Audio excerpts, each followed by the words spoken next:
بسم اللہ الرحمن الرحیم۔ اللہم صلی علی سیدنا و مولانا محمد وعلی آل سیدنا و مولانا محمد وبارک وسلم۔ احباب ذی وقار، اکثر ہمارے گھروں میں بے برکتی، بے روزگاری اور غربت کا رونا رویا جاتا ہے۔ اس کی کیا وجوہات ہیں؟ آئیے سنتے ہیں۔ دراصل جو ہمارے اسلام نے یا ہمارے اسلاف نے ہمیں تنگ دستی سے بچنے کے جو طریقے عطا فرمائے، ہم ان پر عمل نہیں کرتے، اور جن چیزوں سے بچنے کا حکم دیا ہم ان سے نہیں بچتے، جس کی وجہ سے ہم تنگ دستی کا شکار ہوتے ہیں۔ آئیے تنگ دستی کے جو اسباب ہیں ان کے متعلق سنتے ہیں۔ تنگ دستی کا سب سے پہلا سبب ہے بغیر ہاتھ دھوئے کھانا کھانا۔ نمبر 2، ننگے سر کھانا کھانا۔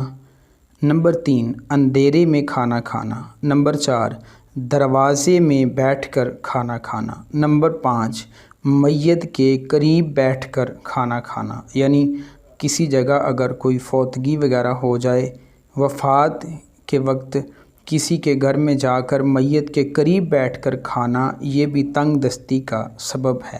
نمبر 6، جنابت یعنی جماع یا احتلام کے بعد جب غسل فرض ہوتا ہے تو بغیر غسل کیے کھانا کھانا، یہ بھی تنگ دستی کا سبب ہے۔ نمبر 7، چارپائی پر بغیر دسترخوان بچھائے کھانا کھانا۔ نمبر 8، سامنے پڑے ہوئے کھانے کو دیر کرنا، اس کو انتظار کروانا، یہ بھی تنگ دستی کا سبب ہے۔ نمبر 9، چارپائی پر خود سرہانے بیٹھنا اور کھانا پائنتی یعنی جس طرف پاؤں کیے جاتے ہیں اس حصے کی جانب رکھنا، یہ بھی تنگ دستی کا سبب ہے۔ نمبر 10، دانتوں سے روٹی کترنا۔ اگر اللہ نے ہاتھ الحمدللہ ہمیں عطا کیے ہیں تو ہاتھوں سے لقمہ توڑ کر وہ منہ میں ڈالیں، اور جو احباب برگر وغیرہ کھاتے ہیں وہ بھی دانتوں سے کترتے ہیں تو وہ بھی اس سے احتیاط فرمائیں۔ نمبر 11، چینی یا مٹی کے ٹوٹے ہوئے برتن استعمال میں رکھنا، خواہ ان میں صرف پانی ہی پیا جائے۔ برتن یا کپ کے ٹوٹے ہوئے حصے کی طرف سے پانی اور چائے وغیرہ پینا یہ مکروہ ہے۔ مٹی کے یا چینی کے دراڑ والے ایسے برتن جن کے اندرونی حصے سے تھوڑی سی مٹی یا چینی بھی اکھڑی ہوئی ہو تو ان میں ہرگز نہ کھائیے۔ ایک تو یہ تنگ دستی کا سبب ہے، دوسرا اس کے اندر سے پھنسے ہوئے جو میل کچیل ہیں اور جراثیم ہیں وہ ہمارے پیٹ میں جا کر بیماریوں کا سبب بنتے ہیں۔ نمبر 12، کھائے ہوئے برتن صاف نہ کرنا، یعنی کہ ایسے برتن جن میں ہم کھانا کھاتے ہیں وہ عورتیں اس بات سے یہ سبق سیکھیں کہ برتنوں کو دھونے میں تاخیر نہ کی جائے۔ نمبر 13، جس برتن میں کھانا کھایا اسی میں ہاتھ دھونا، یہ بھی تنگ دستی کا ایک سبب ہے۔ اکثر ہمارے لوگ ایسے کر دیتے ہیں تو اس سے بھی بچنا چاہیے۔ نمبر 14، خلال کرتے وقت جو ریشہ و ذرات وغیرہ دانتوں سے نکلے اس کو پھر منہ میں رکھ لینا، یہ بھی تنگ دستی کا سبب ہے۔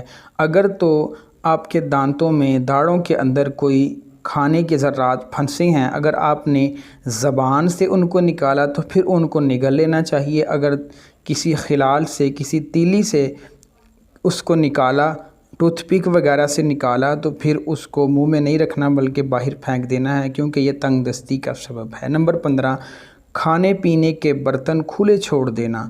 کھانے پینے کے برتن بسم اللہ کہہ کر ڈانپ دینے چاہیے کہ بلائیں اترتی ہیں اور کھانا وغیرہ کو خراب کرتی ہیں، اور کھانا اور مشروبات یہ بیماریوں کا سبب بنتے ہیں۔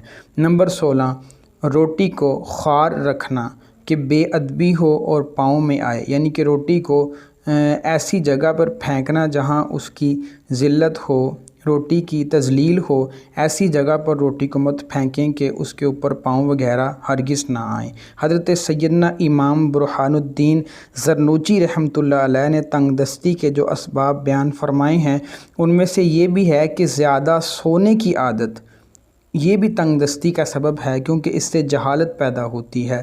نمبر 18، ننگے سونا، یعنی کہ برہنہ اپنے جسم کے اوپر کپڑے اتار کر سونا، یہ بھی تنگ دستی کا سبب ہے۔ نمبر 19 بے حیائی کے ساتھ پیشاب کرنا، لوگوں کے سامنے عام راستوں پر بلا تکلف پیشاب کرنے والے اس بات پر غور فرمائیں۔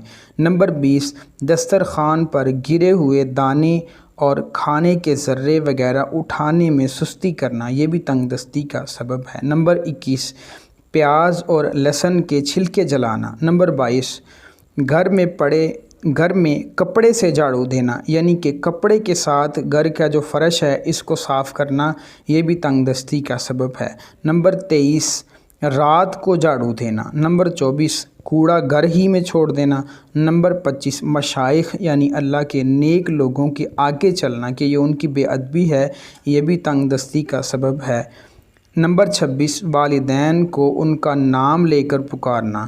اور نمبر 27 ہاتھوں کو گارے یا مٹی سے دھونا۔ اور نمبر 28 دروازے کے ایک حصے سے ٹیک لگا کر کھڑے ہونا۔ نمبر 29 بیت الخلاء یعنی واش روم کے اندر جہاں پیشاب وغیرہ کرنے کی جگہ ہو وہاں پر وضو کرنا، یہ بھی تنگ دستی کا سبب ہے۔ اور نمبر 30 بدن پر ہی کپڑے وغیرہ سی لینا، یعنی کہ اگر آپ کا لباس کہیں سے پھٹ جائے یا بٹن وغیرہ ٹوٹ جائے تو بدن کے اوپر ہی اس کو سلائی نہ کریں بلکہ اتار کر کریں، کیونکہ یہ تنگ دستی کا سبب ہے۔ اور نمبر 31 چہرہ لباس سے خشک کر لینا۔ مثال کے طور پہ آپ نے چہرہ دھویا ہے، اس کے بعد آپ جو لباس آپ نے پہنا ہوا ہے اسی کے دامن سے یا اس کی آستین وغیرہ سے ہرگز چہرے کو نہ پونچھیں، کیونکہ یہ بھی تنگ دستی کا سبب ہے۔ اور نمبر 32 گھر میں مکڑی کے جالے لگے رہنے دینا، یہ بھی تنگ دستی کا سبب ہے۔ نمبر 33 نماز میں سستی کرنا۔ اور نمبر 34 نماز فجر کے بعد مسجد سے جلدی نکل جانا۔ اور نمبر 35 کہ گناہ کرنا خصوصاً جھوٹ بولنا۔ اور نمبر 36 ٹوٹی ہوئی کنگھی استعمال کرنا۔ اور نمبر 37 اپنی اولاد کو بد دعائیں دینا۔ اکثر عورتیں بات بات پر اپنے بچے کو بد دعائیں دیتی ہیں، وہ بھی اس بات سے درس عبرت حاصل کریں۔ اور اللہ تبارک و تعالی ہم سب کو عمل کی توفیق عطا فرمائے۔